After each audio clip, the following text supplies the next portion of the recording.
నేను మీ మొహమ్మద్ రయ్యాన్. అయితే ఇప్పుడు రైతు ఇక్కడ కలుపు మందు కొట్టిండు, కాకపోతే మనం చెప్పిన దానికంటే ఎక్కువ కొట్టిండు. చూడండి ఎర్రగా అయింది. అందుకే రైతు ఏం చేయాలంటే స్వతంత్రంగా ఆయన చేసే పనులు చేయొద్దు అన్నట్టు. మనం దుకాణ పోలు కానీ కంపెనీ వాడు చెప్పిన డోసుని బట్టి వాడాలి. ఎక్కువ డోసు మనం 100 ml అన్న దగ్గర 200 ml కొడితే ఇంకా కలుపు ఎక్కువ ఉన్నది కదా పోతుందని అనుకుంటాం, కానీ అది రియాక్షన్ అనేది వేరే విధంగా ఉంటుంది. కొనలన్నీ ఎర్రగా అయిపోవడము, మాడిపోవడం జరుగుతుంది. సో ఏంటంటే మనం ఏ కలుపు మందు కొట్టినా, ఏ గడ్డి మందు కొట్టినా, ఏది కొట్టినా కూడా కంపెనీ వాళ్ళు రికమెండ్ చేసిన డోస్ ప్రకారమే కొట్టండి. అందరూ రైతులు మాత్రం ఇది గమనించాలని కోరుకుంటున్నా. అయితే చస్తుంది చావదని కాదు, కానీ ఏమవుతుందంటే వరి మీద కూడా ఎఫెక్ట్ బాగా ఉంటుంది. మీరు ఇది గమనించాలి. కలుపు చావదనే ముచ్చట ఉండదు, చస్తుంది. కాకపోతే చేను కూడా కొద్దిగా ఎర్రగా అవుతుంది. ఈ చేను ఎర్రగా అయిన తర్వాత మనకి ఏదన్నా చూడండి దారిగా మొత్తం చనిపోయింది. చూడండి దారిగా మొత్తం చనిపోవడం జరుగుతుంది. కాకపోతే చావదనే ముచ్చట ఉండదు, చస్తుంది. కాకపోతే ఏమైందంటే వరి మీద కూడా దాని ఎఫెక్ట్ ఉంటుంది, దాని ఎదుగుదల మీద కూడా ఎఫెక్ట్ ఉంటుంది. దాన్ని బట్టి మనం ఏం చేయాలంటే ఒక డోసు, ఫర్ ఎగ్జాంపుల్ చెప్తున్నాం, మనము నోవాలెక్ట్ 100 ml ఒక పంపుకు, అంటే 500 ml ఎకరాము కానీ అన్నాను, అది అర్ధ ఎకరానికి కొట్టినాం అనుకో ఇట్లా ఎర్రగా అయిపోతుంది.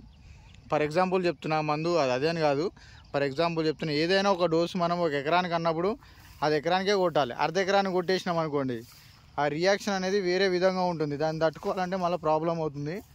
ఇప్పుడు మనము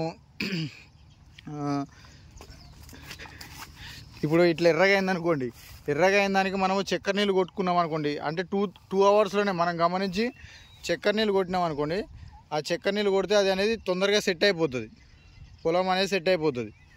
మనం ఇక 5-6 గంటలు అయింది, 6-7 గంటలు అయిందంటే మ్యాకరీనా అని దొరుకుతుంది, యూపీఎల్ కంపెనీ వాళ్ళది. అది మ్యాకరీనా కొట్టినా కూడా మనకు ఈ చేను అనేది మళ్ళీ యథావిధిగా పచ్చగా అవుతుంది. ఓకేనా. ఇంకోటి ఏంటంటే కలుపు అనేది వివిధ రకాలుగా కలుపులు అయిపోయినాయి. ఇది తుంగకు, ఇది మెత్తబొదుకు, ఇది వడిపిలికి, ఇది దారకి, ఇది తొడంగి, ఇది నక్కతోకల గడ్డి, ఇవన్నీ చాలా రకాల కలుపులు అయిపోయినాయి. ఒక్కొక్క రకానికి ఒక్కొక్క మందు వచ్చింది ఇప్పుడు కొత్తగా. అప్పుడు ఒక మందు కొడితే మనకు తుంగ పోయేది, మెత్తబొద్దు పోయేది, ఒడిపిలు పోయేది, దార పోయేది. ఇప్పుడు అట్లా కాదు, ఒక్కొక్క దానికి ఒక్కొక్క మందు రావడం జరిగింది.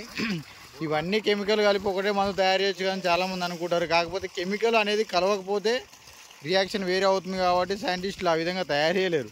మనం రైతులందరూ అనుకుంటారు ఏంటంటే అన్ని కలుపులు పోయేటట్టుగా ఒక మందు తయారు చేయొచ్చు కదా అని అనుకుంటారు, కానీ అట్లా తయారు చేయలేరు.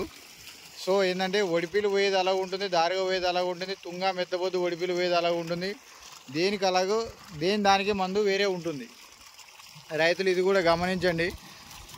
ఫస్ట్ మీరు చెప్పేటప్పుడే, ఏ దుకాణ పొలకు మీరు చెప్పేటప్పుడే మీ పొలంలో ఏది ఉందో మీరు గమనించండి. ఫస్ట్ ఒడిపిలు ఉందా, దారుగు ఉందా, తుంగ ఉందా, నక్కతొకల గడ్డి ఉందా, తొడంగి ఉందా, ఇంకా ఏమంటారు వయ్యారి బామ కూడా చాలామందికి వస్తుందని అంటున్నారు, వయ్యారి బామ ఉందా, అవన్నీ గమనించండి. అవన్నీ గమనించిన తర్వాత మీరు దుకాణం కాడికి వెళ్ళి ఫస్ట్ వాళ్ళకి ఎక్స్ప్లెయిన్ చేయండి. అన్న నా పొలంలో ఇది ఉంది, నేను నాటేసి ఇన్ని రోజులు అవుతుంది, ఇది పోదా అని ఫస్ట్ మీరు క్లారిటీగా కనుక్కున్న తర్వాతనే మందు తీసుకోండి. తర్వాత మీరు మందు తీసుకున్న తర్వాత చావలేదు చేయలేదు అని మీరు వేరే కంపెనీ మీద మనం బద్నాం చేయలేము, మన షాపుల మీద కూడా బద్నాం చేయలేము.